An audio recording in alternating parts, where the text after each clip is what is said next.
Presenting the classics of Sam P. Chaladurai. Sam P. Chaladurai அவர்களின் போதனை களஞ்சியத்திலிருந்து.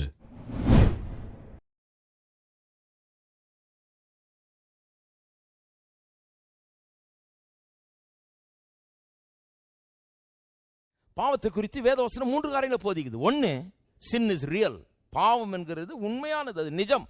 எந்த மதத்திலையும் சம்பந்தம் இல்லாதவனே சொல்றான், ஐயோ அது பாவங்க, அது செய்யக்கூடாதுங்க, அது பாவம் அப்படிமா. எப்படி தெரியும் அவனுக்கு? Is a moral being. அவன் ஒரு சன்மார்க்க அறிவுடையவனாக உண்டாக்கப்பட்டிருக்கிறான்.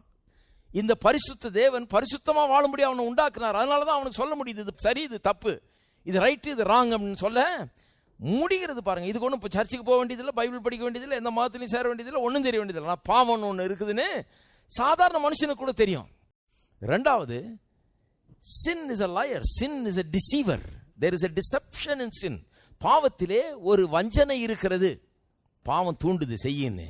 அந்த நேரத்தில் ஞாபகம் வச்சுக்கணும், இந்த பாவத்தை போல ஒரு பித்தலாட்டம் எங்கேயுமே கிடையாது.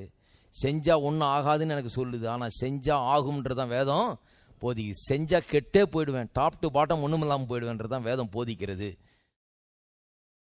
அது ரியலாக நான் உங்களுக்கு காண்பிக்கிறேன் பாருங்க, எப்படி இந்த பாவ சோதனை வேலை செய்யுது பார்ப்போம். எப்படி பாவ சோதனை வேலை செய்யுது? யாக்கோபு 1ஆம் அதிகாரத்துக்கு திருப்போம். யாக்கோபு 1:12 வசனத்திலிருந்து வாசிக்கிறேன். சோதனையை சகிக்கிற மனுஷன் பாக்கியவான், அவன் உத்தமன் என்று விளங்கின பின்பு கர்த்தர் தம்மிடத்தில் அன்புகிறவர்களுக்கு வாக்குத்தத்தம் பண்ணின ஜீவ கிரீடத்தை பெறுவான். அதாவது சோதனையை ஜெயிக்கிறவனை பற்றி பேசியிருக்குது. சகிக்கிறவன் ஒன்று இப்படியே பேசாமல் சகிச்சுட்டே இருக்க வேண்டியதான் இல்லை. சோதனையை ஜெயிக்கிறவனை பற்றி தான் பேசுது. அவனுக்கு ஜீவ கிரீடமெல்லாம் இருக்குதுன்னு சொல்லப்பட்டிருக்கிறது இல்லையா?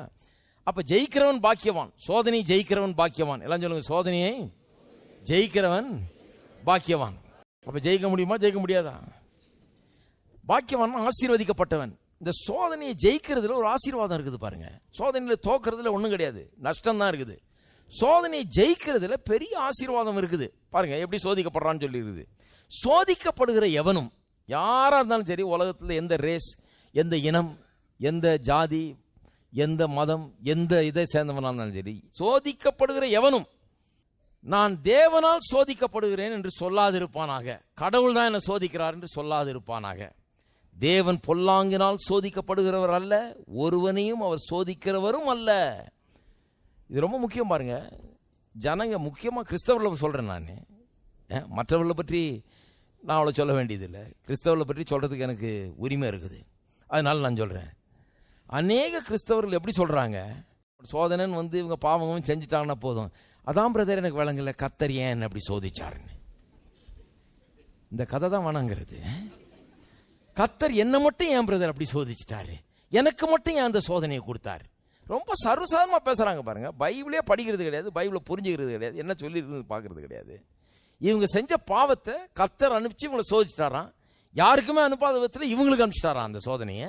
இவங்க அதனால் சோதிக்கப்பட்டு இவங்களுக்கு ஸ்பெஷலாக அந்த சோதனையை கொடுத்து இவங்களை ஒன்றும் இல்லமாக்கிட்டாராம். என்ன பேச்சு பாருங்க. ஆனால் வேத வசனம் திட்டவட்டமாக சொல்லுகிறது, சோதிக்கப்படுகிற எவனும் நான் தேவனால் சோதிக்கப்படுகிறேன் என்று சொல்லாதிருப்பானாக. யாராவது சொன்னா வாயை மூடுங்க. அவனை என்ன சொன்ன, வாயை மூடுப்பா, சொல்லாதேன்னு. கடவுள் ஒன்று சோதிக்கல. ஏன்? கடவுள் தீமையினால் சோதிக்கப்படுகிறதும் இல்லை, சோதிக்கிறதும் இல்லை. இருக்கீங்களா? கடவுள் பாவம் செய்ய சொல்லி சோதிக்கிறாரா அவங்கள? கடவுள் பாவத்தை உங்கள் வாழ்க்கையில் கொண்டாடுறாரா சோதிக்கிறதுக்காக? கடவுள் உங்களை பாவம் செய்ய சொல்லி தூண்டுறாரா, ஆசை காட்டுறாரா, சோதிக்கிறாரா? ரொம்ப தவறு அப்படி நினைப்பது. கடவுள் உங்களை பாவத்தில் சோதிக்கிறது கிடையாது, பாவம் செய்ய சொல்லி சோதிக்கிறதே கிடையாது, தீமையை கொண்டு சோதிக்கிறதே கிடையாது. அப்போ எப்படி சோதிக்கப்படுறோம் கவனிங்க. 14, அவனவன் விவகாரம் இது. அவனவன் எல்லாம் சொல்லுங்க பார்ப்போம். அவனவன் தன் தன் எல்லாம் சொல்லுங்க, தன். இது ரொம்ப முக்கியம். அவனவன் தன். அது ஏன்னா நிறைய பேர் கடவுள்ன்றாங்க, சிலர் பிசாசுன்றாங்க, சிலர் சொல்றாரு பாருங்க. அன்னைக்கு இவங்கெல்லாம் ட்ரெஸ்ஸை கொஞ்சம் மாத்தினாங்கன்னா நல்லா இருக்கும் பிரதர், அதுவே எனக்கு ஒரு பெரிய சோதனையா இருக்குது. அதாவது இவர்கிட்ட ஒன்றும் பிரச்சனை இல்லையா, அவங்க ட்ரெஸ்ஸில் தான் பிரச்சனை இருக்குது. அவங்க அப்படி ட்ரெஸ் பண்ணுறதுனால நமக்கு இது சோதனையாக இருக்குது. இவர் மாறுறதா திட்டம் இல்லை, அவங்கள மாற்றணும் அந்த திட்டம் வச்சிருக்கிறார் இவர். என்ன ஆளுங்க பாருங்க, தங்கள்கிட்ட பிரச்சனை இருக்குன்றது ஒத்துக்கவே மாட்டாங்க. ஏன் சோதிக்கப்படுறோம், எப்படி சோதிக்கப்படுறோன்றது அறிவே கிடையாது பாருங்க. எல்லாரையும் ஊரில் எல்லாரையும் மாற்றினா அவங்கள இதை கழட்டி அதை மாட்ட சொன்னால் சரியாக போயிடும். இல்லை நாட்டில் எவனும் எந்த இச்சைக்கும் ஆளாகவே மாட்டான். அவங்கள மாற்றினா சரியாக போடும், இவங்கள மாற்றினா சரியாக போடும். அதனால சிலர் வந்து இந்த ரூல் புஸ்தகம் எழுதுறதுலேயே ரெடியாக இருக்கிறாங்க. சில நேரத்தில் கிறிஸ்தவ போதவர்களும் அது பண்ணிடுறாங்க, சபைகளும் அது பண்ணுது. கேட்டலாக வச்சுருக்கிறாங்க சில சபையில். ஜடை எவ்வளோ நீளம் இருக்கணும், முடியை எப்படி பின்னணும், இது எப்படி தொங்கணும், இது எவ்வளோ நீளம் தொங்கலாம், கை எவ்வளோ தூரம் வரணும், ப்ளவுஸ் எப்படி இருக்கணும், ஸ்கர்ட் எவ்வளோ தூரம் இருக்கணும், காலு முட்டி கீழே எத்தனை அங்குலம் போகணும். அவங்களுக்கு என்னன்னா எல்லாரையும் எப்படியாவது மாற்றிட்டா எல்லா பிரச்சனையும் சரியாக போயிடும். ஆனால் சோதிக்கப்படுறவன் எப்படி சோதிக்கப்படுறான்? அவங்க அப்படி ட்ரெஸ் பண்ணிருக்கனால சோதிக்கப்படல. அவனவன் தன் தன் எல்லாம் சொல்லுங்க. அவனுக்குள்ள ஒரு பிரச்சனைங்க. அவனவன் தன் தன் சுய இச்சையினாலே இழுக்கப்பட்டு, அவனுக்குள்ள சில ஆசைகள் இருக்குது. சுய இச்சை, அவனுடைய ஓன் லஸ்ட் அப்படின்னு சொல்லிருக்குது, ஆஃப் ஹிஸ் ஓன் லஸ்ட்னு சொல்லிருக்குது. அப்படின்னா அவனவன் தன் தன் சுய இச்சையினாலே. அப்போ எல்லா மனுஷருக்குள்ளும் சில நியாயமான ஆசைகள், அன்னைக்கு சொன்னது போல நியாயமான ஆசைகளை கத்தர் வச்சிருக்கார். சாப்பிடணும்னு நியாயமான ஆசை. ஆனால் பக்கத்து வீட்டுக்காரன் இல்லாதப்ப அங்கே பூந்து அவன் ஃப்ரிட்ஜில் இருந்து எடுத்து சாப்பிட்டு வரக்கூடாது, அது தப்பு. சாப்பிடணும். நான் அதுக்கு என் வீட்டில் போய் கடையில் போய் வாங்கிட்டு வந்து நான் செஞ்சு நான் சாப்பிடணும், பொறுத்திருந்து எங்கள் வீட்டில் ஆன பிறகு நான் சாப்பிடணும் இல்லையா? அந்த பசியை தீக்கிறதுக்கு ஒரு முறை உண்டு, கடவுள் வச்சிருக்கிறாரு. பசிக்குதுன்றது தப்பு இல்லை, அது எப்படி நான் தீக்கிறேங்கிறது ரொம்ப கரெக்டாக செய்யணும். பாவம்னா என்ன? தப்பான விதத்தில் அந்த பசியை தீர்க்கிறது தான் பாவம். இருக்கீங்களா? எல்லாம் கொஞ்சம் ரொம்ப அமைதலாக இருக்கீங்க. நீங்கள் பரவாயில்ல, அமைதலாக இருங்க. விளங்குனா சரி. விளங்குறது ரொம்ப முக்கியம். நான் அட்ஜஸ்ட் பண்ணிக்கிறேன். மௌனம் சம்மதம்னு வாங்க இல்லையா, அது இங்கே ரொம்ப பொருந்தும். சில நேரத்தில் உம்முன்னு இருப்பீங்க, ஒத்துக்கிறீங்கன்னு அர்த்தம். ஆமேன் அல்லேலியா பெருசாக சொன்ன மாதிரி எடுத்துக்கிறேன் நான். சரி, அப்போ பாருங்க, அவனவன் தன் சுய இச்சைகள்னால, இது வந்து பிசாசு பண்ணல, இது கடவுள் பண்ணல, இது யாரோ ஒருத்தங்க இப்படி ட்ரெஸ் பண்ணிட்டு இருந்ததுனால இல்லை, தெருவில் என்னமோ நடந்ததுனால இல்லை, ஏதோ ஒன்றுனால இல்லை. அவனவன் முதல்ல மனுஷனுக்குள்ளேயே ஒரு ப்ராப்ளம் இருக்குது. அது என்னன்னா, அவனுக்குள்ள இருக்கிற நியாயமான ஆசைகள் சில நேரங்களில் கட்டுக்கடங்காத விதத்தில் தலை தூக்க ஆரம்பித்து விடுகிறது. அதை எப்படி அடக்கி ஆளுவது என்பதை அறியாமல் இருக்கிறான் மனுஷன். சுய இச்சைனா லஸ்ட்னா என்ன? லாங்கிங் அண்ட் கிரேவிங் என்கிற அர்த்தத்தில் சொல்லப்படுகிறது. லாங்கிங் அண்ட் கிரேவிங்னா ஒரு தவறான காரியத்துக்காக ஆசைப்படுவது, ஏங்குவது, பசியாய் இருப்பது, தாகமாய் இருப்பது, அதை வாஞ்சிப்பது, அதை நாடுவது, அதை குறித்த ஒரு வேட்கை ஒரு மனுஷனுக்குள்ள. ஒரு தவறான காரியத்துக்காக, நல்ல காரியத்துக்காக இருக்கணும். அது நல்ல காரியத்தை ஆசைப்படும். வாழ்க்கையில் நான் வெற்றி பெற வேண்டும், பிரச்சனைகளை மேற்கொள்ள வேண்டும், நான் ஒழுங்கா வாழணும், நான் நல்லா இருக்கணும் அப்படிங்கிறது வந்து அந்த வேட்கை இருக்க வேணும். அது அந்த ஆசை நல்லா, அந்த ஆசை நிறைவேறும். கண்டிப்பா எந்த ஆசை இருக்குதோ அதான் நிறைவேறும். நிறைய பேருக்கு இந்த தப்பான ஆசை பிடிச்சிருக்குது. இந்த தப்பான ஆசையை தான் இங்க சொல்லி இருக்குது. ஆஃப் ஹிஸ் ஓன் லஸ்ட் என்று சொல்றது தப்பான ஆசை. இந்த தப்பான ஆசை வந்த உடனே பாருங்க, இது வந்து அவனுக்குள்ள இருக்குது. அந்த ஆசையினால் என்ன ஆகிறது? இழுக்கப்பட்டு சிக்குண்டு, இழுத்து அவனை சிக்குண்டு மாட்ட வச்சு அவன் சோதிக்கப்படுகிறான். அதுக்குள்ள இழுக்கப்படுறான், அதுக்குள்ள போய் மாட்டிக்கிறான். அதுதான் அவனுக்கு சோதனையாகி விடுகிறது. அப்ப பாருங்க, இந்த ஆசை இங்கதான் ஆரம்பிக்குது. சோதனையே எங்க ஆரம்பிக்குது? தவறான ஆசையில தான் ஆரம்பிக்கிறது. எங்க ஆரம்பிக்குதுன்னு தெரிஞ்சா ஆரம்பத்திலே கட் பண்ணி எரிஞ்சிடலாம். அதனால தான் இந்த ஆரம்ப பாயிண்ட்டை கண்டுக்கணும், எங்க ஸ்டார்ட் ஆகுதுன்னு. ஏன்னா எங்க நம்ம வெட்டணுன்றது தெரிஞ்சுக்கணும் இல்லையா? நல்லா வளர்ந்த பிறகு வெட்டக்கூடாது. இது முளையிலேயே கிள்ள வேண்டிய ஒரு காரியம். ஆரம்பம் எங்க ஆரம்பிக்குது? தவறான ஆசை இச்சைகளிலே ஆரம்பிக்கிறது. இந்த ஆசைகளை இச்சைகளை எவ்வளவுக்கு எவ்வளவு வளர விடாமல் இருக்கிறோமோ அவ்வளவுக்கு அவ்வளவு நமக்கு வெற்றிகரமாய் பாவத்தை மேற்கொண்டு வாழ்வதற்கு சுலபமாகி விடுகிறது. இந்த ஆசை இச்சைகளை எவ்வளவுக்கு எவ்வளவு வளர விடுகிறோமோ அவ்வளவுக்கு அவ்வளவு பிசாசுக்கு சுலபமாயிடுது. ஏன்னா அவனுக்கு ஒரு கிரிப்பு வேணுமே. இப்ப நம்ம வாழ்க்கையில வந்து நம்ம பிடிச்ச அவன் வந்து சிக்குண்டு நம்மளை பிடிச்சு இழுத்து போட்டு சோதிச்சு அதன் மூலமா நம்ம ஆளுவதற்கு ஒரு கிரிப்பு வேணும். அவனுக்கு பிடிக்கிறதுக்கு பிடிமானம் வேணும். ஆசை இச்சைகள் பெருகி இருக்கும்போது, வளர்ந்து இருக்கும்போது அவனுக்கு பிடிக்கிறதுக்கு நிறைய இருக்குது. ஏராளமா கொடுக்குறீங்க, பிடி நல்லா இருக்குது அவனுக்கு. ஆசை இச்சைகளை வளர்க்கும் போது அவன் சுலபமா வந்து நமக்குள்ள வந்து வேலை செய்ய முடிகிறது. கவனிக்கிறீங்களா? அப்போ இந்த ஆசை இச்சைகள் எப்படி வருதுன்னு பார்க்கணும், எப்படி கட் பண்ணுறதுன்னு பார்க்கணும். ஒருத்தர் சொல்கிறார், it's okay to look but don't touch. சில பார்க்கலாம் ஆனால் தொடக்கூடாது. தொடாத வரைக்கும் பிரச்சனை இல்லை, பார்க்கறதுனால பிரச்சனை இல்லை, தொடாத வரைக்கும் பிரச்சனை இல்லை அப்படிங்கிறாரு. ஆனால் அதுதான் பிரச்சனையே. தொடவே வேண்டியதில்லை. பார்த்து பார்த்து தானே இந்த இச்சை அதிகமாகிறது, பார்த்து பார்த்து தானே இது வளருது. இருக்கிறீங்களா? பார்க்கறதுனால தான் இது வளருது. பாருங்க, ஒரு கார் ஷோரூமுக்கு போயிருந்தேன். அங்கே புது புது காராக கொண்டு நிறுத்தியிருக்கானுங்க. சரி பார்க்கலாமே அப்படின்னு ஒன்று ரொம்ப அழகான காரெல்லாம் இருக்குது. ஒன்று அப்படி பார்த்துட்டே இருந்தேன். அவன் என்னை பார்த்துக்கிட்டே இருந்தான். அங்கேருந்து மொல்லமாக எழுந்திரிச்சுட்டான். Can I help you sir? நான் உங்களுக்கு எதாவது செய்யணுமா? No, I am just looking. நான் சும்மா பார்க்குறேன். அவன் சொல்கிறான், oh please look sir, that's where it starts. அவன் சொல்கிறான், நல்லா பாருங்க சார், அப்படி தான் ஆரம்பமாகும். இது ஒட்டிக்கும் கண்டிப்பான்னு தெரியும் அவனுக்கு.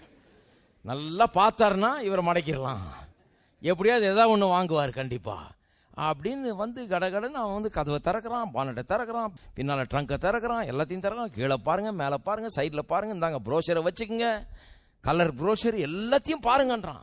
ஏன்னா அவனுக்கு தெரியும் எவ்வளோ நேரம் நான் நின்று பார்க்குறேனோ அவ்வளவுக்கு அவ்வளவு இதை வாங்கிறதுக்கு ஒரு வாய்ப்பு இருக்குதுன்னு.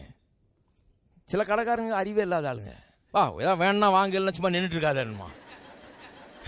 இப்போ எப்படி விற்கணும்னு தெரியல பாருங்க. பாரு நல்லான்றாங்க. நல்லா பாரு, பார்க்க பார்க்க உனக்குள்ள அந்த தாகம் பெருகும், அந்த ஆசை பெருகும். நல்லா பாரு, நல்லா யோசி. சொல்கிறான், கூல்ட்ரிங்க் கொடுக்கிட்டா சார், பெப்சி வேணுமா, கோக்கு வேணுமா, காஃபி வேணுமா, என்ன வேணும், நல்லா உட்காந்து குடிச்சு நல்லா பாருங்க, ஏதாவது கேள்வினா கேளுங்க, நல்லா பாருங்க, குடும்பத்தோட வந்து பாருங்க. அவனுக்கு தெரியும் அது நல்லா வேலை செய்யும். சில நாடுகளில் போனீங்கன்னா பாருங்க, விண்டோ ஷாப்பிங்னு வச்சுருக்காங்க. அது எப்படின்னா தெருக்களில் கடைகள் இருக்குது பாருங்கள். யூரோப்லலாம் போனீங்கன்னா அழகழகான நகை கடைங்க, அந்த கடைங்க, வாட்சி கடைங்க, விலையுயர்ந்த சாமானுங்க பாருங்கள், எல்லாம் டைமண்ட்ஸு, கோல்டு எல்லாம் வச்சுருப்பான். நைட்டில் வந்து பூட்டும்போது எல்லாம் கண்ணாடி தான் பாருங்கள், கண்ணாடி மயமாக தான் இருக்கும், எல்லாம் பார்க்கலாம் அப்படியே. அப்படி வச்சு நம்ம ஊர் மாதிரி ஷட்டர் போட்டு இழுத்து லாக்கை போட்டு ஒரு ஷட்டர்லையும் 10 லாக்கை போட்டு பூட்டிட்டு போகிறதில்ல, எல்லாத்தையும் திறந்தான் கிடக்குது, அப்படியே கண்ணாடி மயமாக இருக்குது. அப்படியே நீங்கள் போய் தெருவில் நடந்து போகிறவங்க அந்த கண்ணாடி கிட்டே போய் நின்று இப்படி பார்க்கலாம், நின்னீங்கன்னா லைட் எரிய ஆரம்பிச்சிடும். அந்த பக்கம் அப்படி போகும்போதே எரிய ஆரம்பிச்சிடும். நீங்கள் இப்படி நடந்து வர்றீங்கன்னாலே, இவ்வளோ டிஸ்டன்ஸில் ஒரு 4-5 அடி தூரத்தில் இருந்தீங்கனாலே லைட்டு பட்டுன்னு வரும். ஏன்னா உங்களை அட்ராக்ட் பண்ணுறான், இங்கே பார் அப்படின்னு அர்த்தம். லைட் எரிய ஆரம்பிச்சிடும். நீங்கள் அங்கே நின்று 1 மணி நேரம் பார்த்தாலும் அந்த லைட் எரிஞ்சிக்கிட்டே தான் இருக்கும். அவன் லைட்டு போகிறத பற்றி கவலை இல்லை அவனுக்கு. நல்லா பாருன்றான். அவன் ஆள் இல்லை, அங்கே யாரும் இல்லை, அப்போ ஒன்றும் வாங்க முடியாது. அவனுக்கு தெரியும், நல்லா பார்த்தாருன்னா நாளைக்கு வருவார் அப்படின்னு. லைட்டு பாட்டுக்கு ஆட்டோமேட்டிக்காக எரியும் பாருங்கள். நீ நிற்கிறது சென்ஸ் பண்ணி அது பாட்டுக்கு எரிய ஆரம்பிச்சிருது. ஏன்னா அவனுக்கு தெரியும் இது பார்க்கறதுல அவ்வளோ பெரிய ஒரு வல்லமை இருக்குதுன்னு. நிறைய பேர் சொல்கிறாங்க, ஆமாம் டிவியில் இந்த வயலன்ஸு, க்ரைமு, மற்ற அசிங்கமான காட்சிகள்லாம் பார்த்து அதனால பெரிய பாதிப்பு உண்டாதுன்னு சொல்ல முடியாதாக்கும், ஊரில் நடக்கிறது தானே நான் காமிக்கிறேன்னு ஒரு பக்கம் சொல்கிறாங்க. இன்னொரு பக்கம் என்ன சொல்கிறாங்க, இதனால தான் பாதிப்பே உண்டாகுதுன்னு சொல்கிறாங்க. இது போட்டு குழப்பிட்டு இருக்காங்க பாருங்கள். ஆனால் நான் சொல்கிறேன், ஆமாம் ஊரில் நடக்கிறத அவங்க காமிக்கிறாங்க, ஆனால் காமிக்கும் போது ஒரு புது பிரச்சனை உண்டாகுது. ஊரில் நடக்கிறத ஒன்று அப்படியே ஒன்று போட்டோ பிடிச்சின்னு வந்து இவங்க காமிக்கல, இவங்க நாடகம் ஆடி அதை காமிக்கிறாங்க.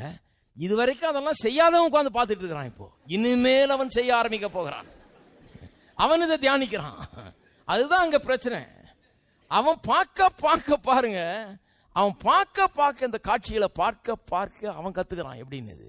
இதனுடைய பாதிப்பு அவனுக்கு உண்டாகிறது. பாதிப்பு இருக்குதா இல்லையா? நிச்சயமாக இருக்குது. நான் சொல்கிறேன், எதை பார்க்கிறோமோ அது நம்முடைய நடவடிக்கையை பாதிக்கிறது என்பதில் சந்தேகமே வேண்டாம். அதனால தான் சொன்னார் இயேசு, ஒரு பெண்ணை இச்சையோடு பார்க்கிறவனும் அவளோடு கூட பாவம் செய்து ஆயிற்று. அப்ப என்ன சொல்றாரு, பார்க்கிற அந்த சூழ்நிலையிலே கட் பண்ணதை பார்க்கும் போதே அதை பாவம் போல நினைச்சு அதை நிறுத்தின்றாரு. அப்ப அந்த பாவமே நடக்காது. இருக்கிறீங்களா? நான் ஒன்று சொல்லியிருக்கேன்னு நினைக்கிறேன். அந்த உதாரணம், ஒரு யூத் மீட்டிங் அந்த காலத்தில் போனேன். அங்கே ஒரு பிரசங்கம் பண்ணிருந்தார். இந்த வசனத்தை தான் பிரசங்கம் பண்ணுறாரு. ஏன்னா யூத்தாக வந்திருக்கோம்ல, எங்களுக்கெல்லாம் அதான் பிரச்சனையாக இருந்தது.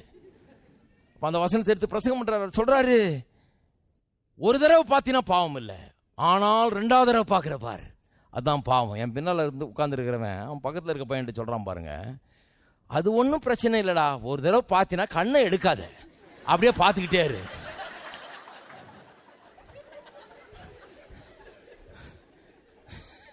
எப்படிப்பட்ட ஆளுகளாக இருப்பானுங்க பாருங்க, பொருளாதவனுங்க. அவன் சொல்யூஷன் உடனே கண்டுபிடிச்சிட்டான் பாருங்க. 2வது தடவை பார்த்தானே தானே பாவம், முதல் தடவை பார்த்தல அப்படியே வச்சிருக்கான்னு எடுக்கவே எடுக்காத. இது நிறைய பேர் ஏற்கனவே பின்பற்ற மாதிரி தெரியுது. அதனால ரோட்ல எல்லாம் பாக்குறீங்களே அப்படியே பார்த்துட்டு இருப்பான். இங்க பஸ் வந்து பாம் நானும் திரும்பி பார்ப்பான்.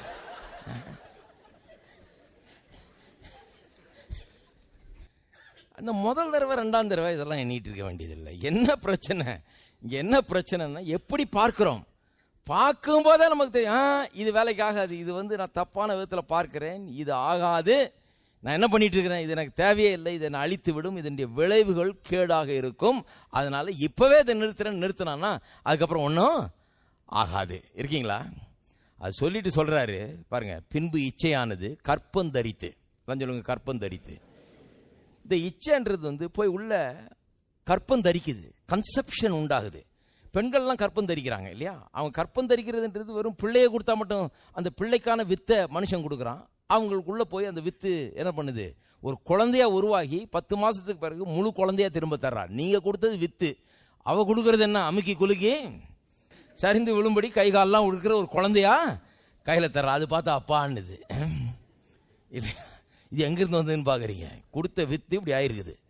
10 மாசம் பொறுத்து பெத்து கொடுக்கிறாள். ஒவ்வொரு பெண்ணுக்கும் அது இருக்குது. அவள் ஆனால் குழந்தைய மட்டும் பெற்று கொடுக்கறது இல்லை. நீங்கள் சொல்லி பாருங்க, அடிபோடி முட்டாளன்னு சொல்லி பாருங்க, அதுவும் ஒரு விதை மாதிரி உள்ள போய் ஒரு 2-3 வருஷம் பொறுத்து திரும்பி வரும் பாருங்க புயலாக. அட போடா முட்டாளேன்னு வராது, பழுகி பெருகி அமுக்கி குலுக்கி சரிந்து விழுந்து ஓடி டிவோர்ஸ் பேப்பரா வரும். அதுல எழுதியிருப்பாங்க, அந்த 3 வருஷத்துக்கு முன்னால நீ அப்ப என்ன எப்படி சொன்னாய். மறக்கவே மாட்டாங்க அவங்க. ஏன்னா அந்த கற்பம் தரிக்கிறது இருக்குது. என்னைக்கோ சொல்லியிருப்பீங்க, ஏதோ கோபத்தில் சொல்லியிருப்பீங்க, உங்கள் நண்பர்கள்லாம் மறந்துடுவாங்க அப்படி சொன்னீங்கன்னா. சிலருக்கு அதுதான் பிரச்சனை, என் நண்பர்களை மாதிரி இல்லையே என் பொண்டாட்டி அப்படின்னு. ஏன்னா இது வேற, இது பொண்ணு, இது வந்து அப்படியே கப்புன்னு பிடிச்சிக்குவாங்க, பிடிச்சி உடனே குழந்தை உண்டாயிடுது. அது ஆண்களும் பாருங்க கற்பம் தரிக்கிறார்களாம். பெண்கள் மட்டும் இல்லை, ஆண்கள் கூட இந்த இச்சைன்னு வரும்போது கற்பம் தரிக்கிறார்கள். ஒவ்வொரு இச்சையான பார்வையும் உள்ள போகும்போது அது கற்பம் தரிக்க ஆரம்பிக்கிறது. நிச்சயமா கற்பம் ஆயிடும். அப்புறம் வந்து பேசக்கூடாது, எப்படியோ தெரியல பிரதர், பாவத்தில் விழுந்துட்டேன் பிரதர். விழுலங்க, படிக்கட்டு வச்சு இறங்கி இருக்கிறாரு மொல்லமா. இன்னைக்கு ஒரு ஸ்டெப்பு, அடுத்த நாள் ஒரு ஸ்டெப்பு, ஒரு ஸ்டெப்பா இறங்கி தான் அவ்வளோ ஆழமா பாவத்தில் போயிருக்கிறாரு. கதை சொல்றாரு, நான் விழுந்துட்டேங்க பாவத்தில். பாவத்தில் ஒன்றும் யாரும் போய் பொத்துன்னு விழுந்துறது இல்லை, கொஞ்சம் கொஞ்சமாக தான் இறங்குறாங்க. நேற்று கொஞ்சம் இறங்கி, இன்னைக்கு கொஞ்சம் இறங்கி, அப்புறம் கொஞ்சம் ஆழமாக யோசித்து இன்னும் கொஞ்சம் இறங்கி, கொஞ்சம் கொஞ்சமாக இறங்கி இறங்கி இறங்கி தான் இறங்கி போகிறாங்க இல்லைங்களா? அப்போ ஒன்றும் ஆக்சிடென்ட்டாக நடக்கலை பாருங்க. இது ஒன்றும் எல்லாம் விபத்து கிடையாது, திடீர்னு ஒன்று நடந்துடல. இதெல்லாம் வந்து கொஞ்சம் கொஞ்சமாக நடந்து இச்சையானது கற்பந்தரித்து. சில சொல்கிறாங்க இல்லையா, எப்படி ஆச்சுன்னே தெரிலங்க, புல்லா ஆயிடுச்சுங்க. அது எப்படி ஆச்சுன்னே தெரியாது. கற்பந்தரித்து பாவத்தை பிறப்பிக்கும். பாவத்தை பிறப்பித்த உடனே அதோடு நின்றுட்டா பரவாயில்ல. இப்ப கவனிங்க, பாவம் பூரணமாகும் போது மரணத்தை, அந்த மரணம் என்ற அந்த எண்டுக்கு கொண்டாடாம விடவே விடாது. டிசைர்ல ஆரம்பிக்குது, ஆசையில் ஆரம்பிக்குது, இச்சையில் ஆரம்பிக்குது. இச்சையில் ஆரம்பிச்சு அப்புறம் சிக்குண்டு இழுப்புண்டு அந்த இச்சை போய் உள்ள கற்பந்தரிச்சு பாவம் பிறந்து அதோட விடுறது இல்லை, மரணம் என்கிற அந்த முடிவுக்கு கொண்டு போய் சேர்க்காம விடவே விடாது. ஹலோ, அந்த எண்டு வந்தாகணும், க்ளோசிங் வரணும்.